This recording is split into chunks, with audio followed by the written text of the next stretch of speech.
Bonjour à tout le monde. Je m'excuse pour le retard. La conférence de presse devait commencer beaucoup plus tôt, mais pour des raisons indépendantes de notre volonté, nous avons connu ce retard. Je vais d'abord lire une déclaration et à la suite de cette déclaration, vous allez poser vos questions, comme il a dit, et on pourra échanger ensemble.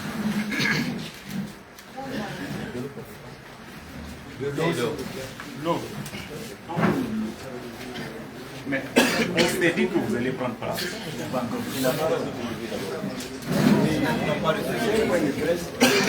Ouais, justement, mais ça va faciliter au moins le travail.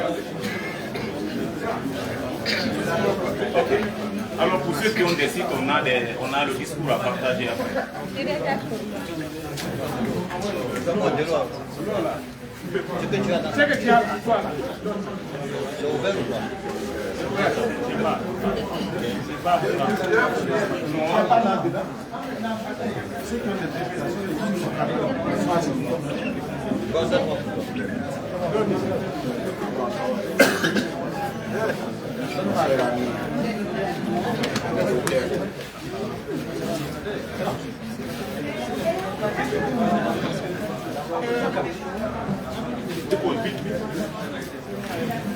C'est ça? C'est ça? Non, non. Mes chers compatriotes, Guinéennes et Guinéens, les résultats provisoires annoncés nous placent en deuxième position. Mais je dois vous dire la vérité telle qu'elle est. Ces chiffres ne reflètent pas notre volonté. Là où les citoyennes et les citoyens ont pu voter librement, sans pression ni intimidation, là où les procès-verbaux ont été établis et transmis normalement, le verdict populaire a été clair. Le peuple nous a placés en tête. Nous allons user de toutes les voies légales pour exiger un rétablissement de la vérité. Tout le monde connaît les conditions dans lesquelles ces résultats ont été produits et tout le monde comprend ce qu'ils signifient. Ce n'est pas seulement un score que l'on annonce, c'est une suppression de la souveraineté du citoyen. Mais on n'efface pas une nation.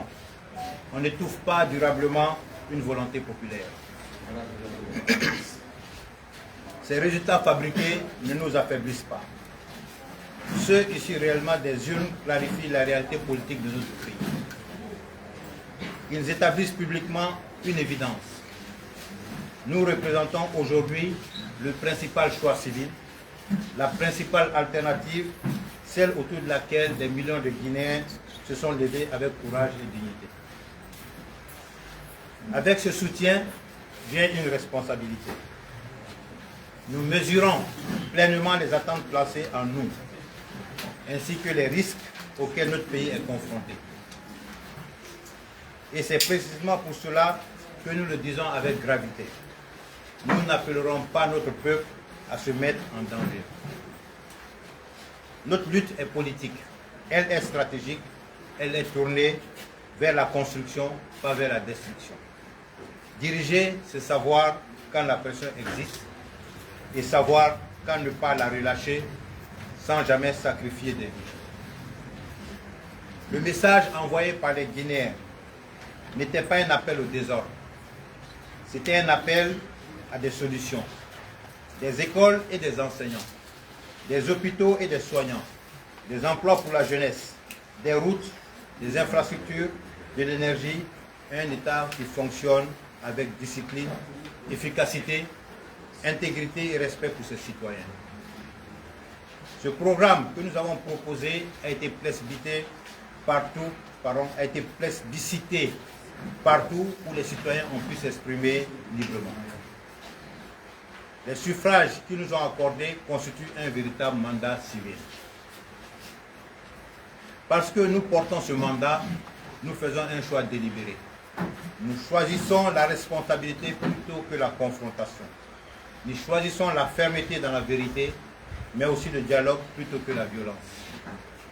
Nous ne nous dérogerons pas à notre devoir et nous ne nous laisserons pas ce mandat être effacé par les ennemis. La stabilité ne peut pas se construire sans représentation civile. Toute démarche sérieuse visant à faire avancer le pays, à apaiser les tensions et à traduire les priorités du peuple en actions concrètes doit passer par la représentance civile issue de cette élection, celle des élections à venir et par le respect de la voix des citoyens. Il n'y a pas de paix durable dans l'injustice, pas d'avenir solide dans le mensonge. Il n'y a de stabilité réelle que dans la légitimité. Nous sommes prêts à assumer notre responsabilité de pilier central de la vie nationale, dans un esprit de patriotisme et de respect des institutions, afin que la Guinée avance dans la paix, la dignité et la stabilité. Avec une exigence non négociable, le respect de la souveraineté du peuple. L'avenir de la Guinée sera décidé par les Guinéens. Les gouvernements passent, le peuple reste et nous restons avec lui. Notre responsabilité ne s'achève pas avec cette élection.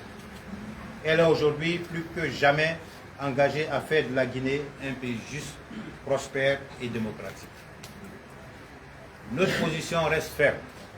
Ces résultats ne reflètent pas la réalité des urnes. Nos équipes juridiques sont déjà mobilisées pour engager les recours nécessaires auprès de la Cour suprême. Je vous remercie.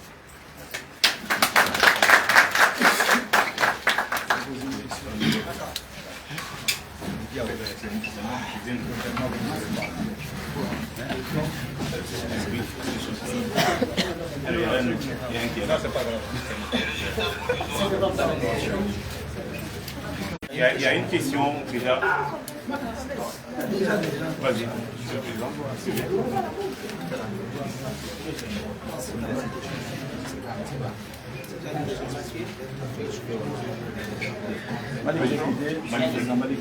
France 24, vous contestez alors la victoire de Mamadi Doumbouya, vous allez saisir la Cour suprême. Toutefois, si la Cour suprême valide ces résultats, qu'allez-vous faire? De toute façon, attendons d'abord l'avis de la Cour suprême. Nous allons...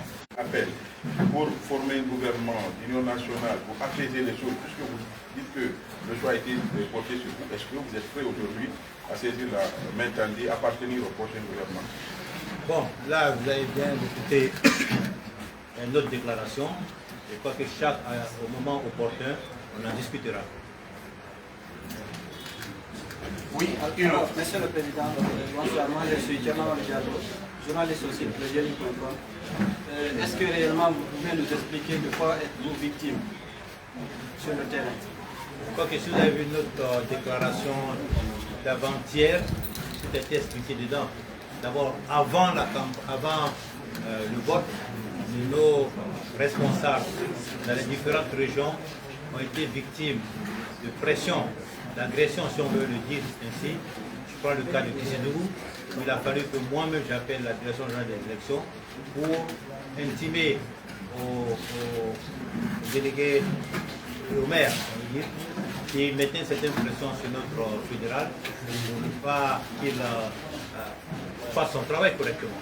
Ensuite, à ma visite, à ma campagne à Kissidougou. La même chose à Télémélé, la région de Toué, et aussi nos délégués qui ont été empêchés d'aller dans nos représentants dans le CACV. Vous savez, l'article 105 dit du code électoral que là où les délégués ne sont pas représentés, il y a une répartition par tirage au sort. Mais là où on n'est pas représenté, on a le choix d'envoyer un observateur à nos propres frais. À Sigiri, par exemple, il a été refusé dans une des salles de la CACV. J'ai appelé les responsables au niveau de la direction générale des élections, mais il n'y a pas eu de suite. Il y a des cas comme ça. Il y en a aussi dans les ambassades à l'étranger. Vous savez, chaque bureau de vote, selon la loi, un délégué de parti politique peut aller dans chaque bureau, doit être dans chaque bureau de vote. Dans certaines représentations diplomatiques, on a refusé cet accès à nos délégués. Donc c'est tous ces éléments que nous avons compilés et que nos avocats vont regarder de très près avant de saisir la Cour suprême. Est-ce que vous avez effectué des calculs qui peuvent réellement vous aider à, en tout cas, aller approximativement à la majorité? Nos équipes sont en train de compiler, mais sur la base de ce que nous avons